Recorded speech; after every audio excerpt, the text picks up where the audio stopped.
Praise the Lord. இன்றைய பலப்படுத்தும் வார்த்தை ஏசாயா 41 அதிகாரம் 10வது வசனம். Isaiah chapter 41 verse 10. நீ பயப்படாதே, நான் உன்னுடனே இருக்கிறேன். Do not fear, for I am with you. ஹல்லேலூயா. இன்றைக்கு அநேகருடைய வாழ்க்கையில பயந்து போயிருக்கிறாங்க. சிலரை பார்த்தீங்கன்னா இருட்டில் நடந்து போறது அவங்களுக்கு ரொம்ப பயமா இருக்கும். சிலர் அவங்க வெளிச்சத்துல தான் போவாங்க, ஆனாலும் எதையோ குறித்து அவங்க பயந்து போயிருப்பாங்க.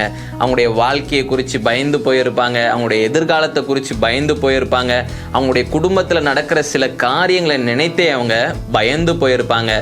சிலர் பயந்து போயிருக்கிறதுக்கு காரணம், அநேக காரியங்களை குறித்து பயப்படுறதுக்கு காரணமே அவங்களாவே தான் இருப்பாங்க. தேவையில்லாத காரியங்களெல்லாம் அவங்களே யோசிச்சு பயந்து கொண்டு இருப்பாங்க. அப்ப இன்றைக்கு உங்களுடைய வாழ்க்கையிலும் எதையோ குறித்து நீங்க பயந்து கொண்டு இருக்கிறீங்களா? இயேசு உங்களை பார்த்து சொல்லுகிறார், என் மகனே, என் மகளே, நீ பயப்படாதே, நான் உன்னோடு கூட இருக்கிறேன் என்று இயேசு உங்களை பார்த்து சொல்லுகிறார். ஏசப்பா உங்களோட கூட இருக்கிறார். பரிசுத்த ஆவியானவராக உங்களோட கூட இருக்கிறார். நீங்க எதை குறிச்சும் பயப்பட அவசியமே இல்லை. அவர் எல்லாவற்றையும் பார்த்து கொள்வார் என்று நீங்க ஏசப்பாவுடைய கரத்துல விட்டுட்டீங்கன்னா உங்களுக்குள்ள இருக்கிற அந்த பயத்துல இருந்து ஒரு விடுதலை உங்களுக்கு கிடைக்கும். ஒரு நபர் அவர் கர்த்தருக்காக அநேக காரியங்களை செய்து கொண்டிருந்தாராம். அவர் எக்ஸாம் ஹால்குள்ளே போய் இருக்கின்ற பொழுது அவருக்குள்ள பயம் வந்துருச்சான். அந்த எக்ஸாம் டைமில் எல்லாருக்குள்ளேயும் ஒரு பயம் வரும்ல, நல்லா கொஸ்டின்ஸ்லாம் நம்மளுக்கு தெரிஞ்சது வருமா, நம்மளால் எழுத முடியுமா அப்படின்னு சொல்லி அவருக்குள்ள ஒரு பயம் வந்துருச்சான். அப்போ அவர் என்ன பண்ணாராம், பரிசுத்த ஆவியானவரே, எனக்கு இந்த மாதிரி பயம் இருக்குது, எனக்கு இந்த பயத்தை எடுத்து போடுங்க, நான் நல்ல எக்ஸாம் எழுதணும், நீங்கள் எனக்கு உதவி செய்யுங்க அப்படின்னு சொல்லி பரிசுத்த ஆவியானவர்கிட்ட உதவி கேட்கின்ற பொழுது ஆவியானவர் அந்த இடத்துல அவருடைய பிரசன்னத்தினால நிரப்பினாராம். அவர் எதிர்பார்க்கவே இல்லையா. அவர் எக்ஸாம் முடிச்சுட்டு வந்தாராம். என்ன திடீர்னு நம்ம ஏதோ விஷயத்த பயந்துட்டே இருந்தோம், ஆனால் அந்த பயந்த காரியங்கள்ல நான் அப்புறம் மறந்தே போயிருச்சே, அதுக்கப்புறம் நம்ம பயப்படவே இல்லையே, எப்படி இது நடந்துச்சு அப்படின்னு யோசிக்கும் போது தான் அவருக்கு தோணுச்சான், ஆமாம் நம்மளை தான் ஜெபம் பண்ணோம்ல, பரிசுத்த ஆவியானவரே வாங்க உதவி செய்யுங்கன்னு சொல்லி அவர் ஒரு விடுதலையை கொடுத்திருக்கிறார். அப்போ இன்னைக்கு இயேசுவும் பரிசுத்த ஆவியானவராக நம்மளோட கூட இருக்கிறார். ஏசப்பா நம்மளோட கூட இருக்கிறார். நமக்கு ஏதாவது ஒரு உதவி வேணும் அப்படின்னா நம்ம கேட்டோம் அப்படின்னா ஏசப்பா நம்மளுக்கு உதவி செய்கிற தேவனாக இருக்கிறார். அப்ப இந்த நாள்லயும் உங்க வாழ்க்கையில எதையோ குறித்து நீங்க பயந்து கொண்டு இருக்கிறீங்களா? ஏசப்பா கிட்ட உதவி கேளுங்க.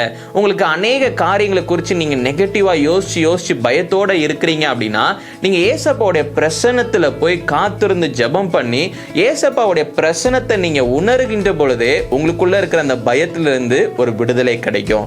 இந்த நாள்ல இயேசு உங்களுக்கு பயத்துல இருந்து ஒரு விடுதலை தர விரும்புகிறார். நீங்க அவருடைய பிரசன்னத்துல காத்திருந்து ஜெபிக்க தான் உங்க வாழ்க்கையில ஒரு விடுதலை பெற்றுக்கொள்வீங்க. உங்களுக்கு விடுதலை வேண்டுமா?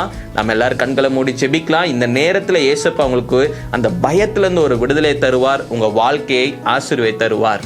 நாம் எல்லாரும் கண்களை மூடி ஜெபிக்கலாம். எங்களை நேசிக்கிற நல்ல தகப்பனே, ஏசப்பா அநேக காரியங்களை குறித்து ஆண்டவரே ஏசப்பா பயந்து கொண்டு இருக்கிறாங்க. சில காரியங்களை தகப்பனே ஏசப்பா அதிகமாக யோசிச்சு பயந்து கொண்டு இருக்கிறாங்கப்பா. அந்த பயத்திலிருந்து ஆண்டவரே நீங்க ஒரு விடுதலை கொடுங்கப்பா. ஆண்டவரே பிசாசானவன் தேவையில்லாத காரியங்களை ஆண்டவரே நெகட்டிவா யோசிக்க வச்சு ஆண்டவரே ஏசப்பா பயமுறுத்தி ஆண்டவரே சந்தோஷத்தையும் சமாதானத்தையும் கெடுக்கிறான் தகப்பனே ஏசப்பா. நீங்க ஒரு விடுதலை கொடுங்க. இயேசுவின் நாமத்தினால் அந்த பயத்தின் ஆவி வெள்ளகட்டும் தகப்பனே ஏசப்பா.